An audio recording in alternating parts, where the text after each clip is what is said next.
네, 상담자분 안녕하세요. 네, 안녕하세요. 네, 반갑습니다. 오늘 어떤 네, 종목 반갑습니다. 네, 오늘 네. 어떤 종목 가지고 오셨나요? 네, 현대모비스. 네, 현대모비스요. 매수가와 비중은 어떻게 되세요?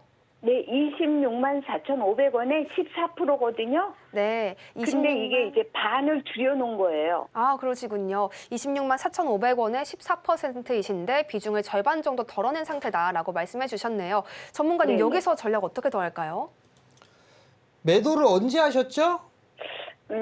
매도를 그냥 본전이 와가지고 정리를 했는데 그 네. 뒤에 좀 오르더라고요. 그럼 손실 보고 매도하신 거네요? 그냥 예, 거의 손실이라고 보죠. 자, 현대모비스 좀 무겁죠? 네, 너무 무거워요. 너무 오랫동안 가지고 네, 있어서. 요즘 시간이 좀 필요해요. 왜냐하면 삼성이나 LG나 이런 쪽은 이미 세대 교체가 됐죠. 네, 현대는요, 아직 남아있죠. 예. 이게 좀 시간이 필요하다라고 좀 생각을 하고 있어요, 저는.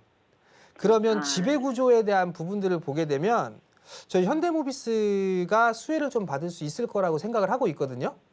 현대모비스나 현대글로비스나. 근데 네. 이게 좀 시간이 좀 무거워요. 그 시간이 좀 걸릴 것 같아요. 지금 그럼 14%를 갖고 계신단 말이에요. 26만 원대. 네.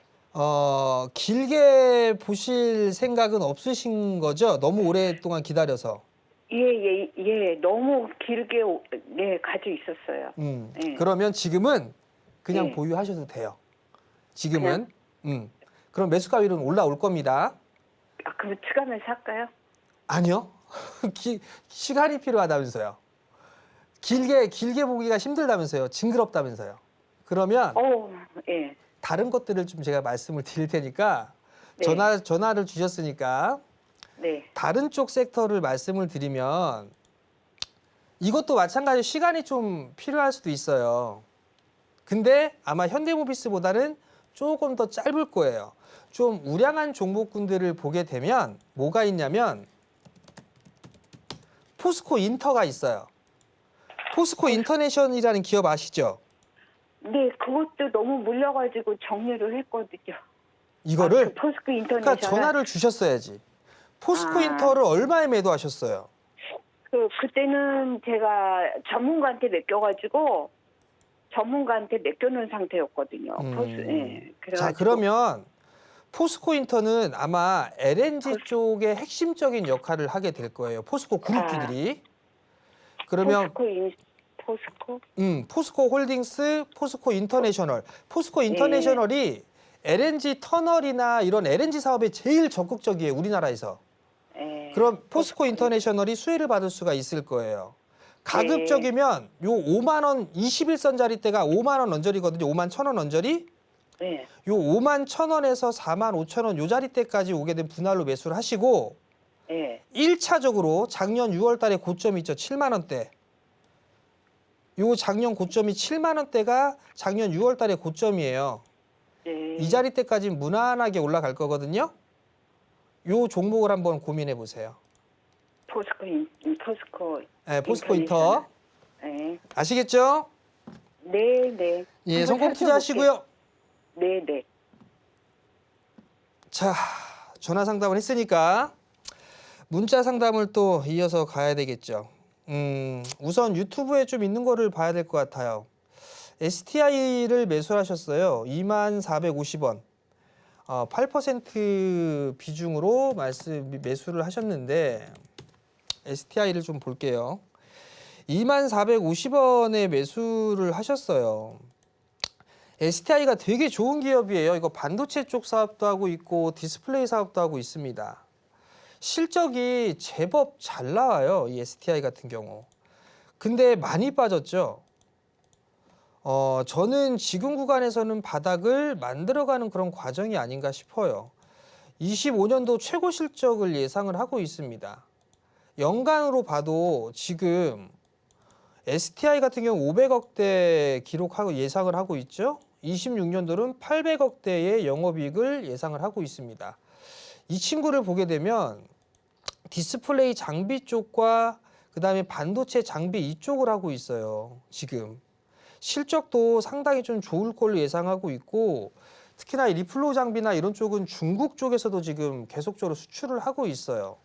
그렇기 때문에 저는 지금 단가에서 매수를 해서 보유를 하고 있다라면, 저는 기본적으로 좀 여유 있게 보게 되면 1차적으로는 이건 이 자리대 넘어가야 되지 않을까 싶어요. 31,000원 자리대에 넘어가야 되지 않을까 싶고요.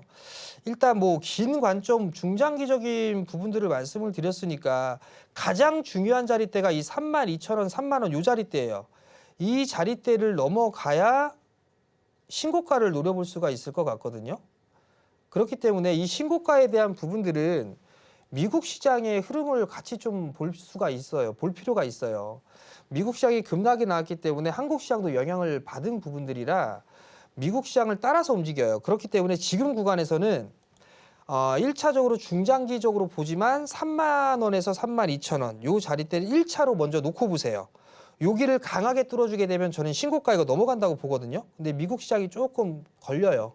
그러니까 32,000원 정도를 일단 1차적인 목표가로 놓고, 그리고 나서 이제 대응을 한다라고 좀 생각을 하시면 될 것 같고, 비중이 조금 적어요. 8%면 만약에 조금 출렁거림이 나온다라고 하게 되면 뭐 19,000원 이하 뭐 그 자리대에서는 좀 더 비중을 늘려도 되지 않을까, 그 점 좀 말씀을 드릴 테니까 참고를 하셨으면 좋겠고요.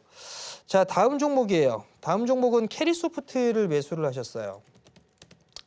캐리소프트를 6,500원에 매수를 하셨습니다. 자, 6,500원 자리대면 요 구간에서 매수를 하셨어요. 눌림목 구간이다라고 생각을 하고 매수를 하셨습니다. 근데 캐리소프트가 뭐 하는 회사죠, 이 회사가? 자, 보게 되면 실적이 안 나오네요. 별도 기준으로 봐도 안 나오죠.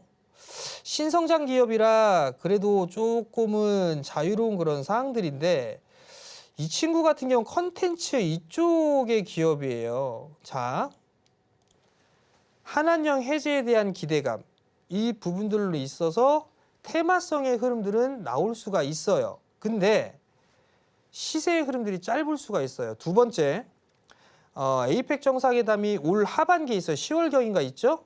그때 아마 시진핑 주석이 참석을 할 거다라는 전망들이 있습니다. 그 전에 한한령에 대한 해제라든가 이런 부분들이 있겠죠. 아마 캐리소프트를 매수하신 분은 단기적으로 좀 보시지 않았나 싶어요. 그러면 대응을 해야 할 필요성이 있겠죠. 61선을 기준으로 좀 보세요. 이 61선 깨지게 되면 단기적으로 시세는 끝난다라고 좀 생각을 하시면 좋을 것 같고, 거래량이 좀 부족한 게 흠이에요. 제 판단에는 이거 지금 약간 수익 중이니까 매도하셨다가 6,000원 언저리 때 다시 잡을 수 있을 것 같거든요. 제가 봤을 땐 그때 좀 다시 보는 게 어떨까, 그 점을 좀 말씀을 드릴 테니까 좀 참고를 하시고,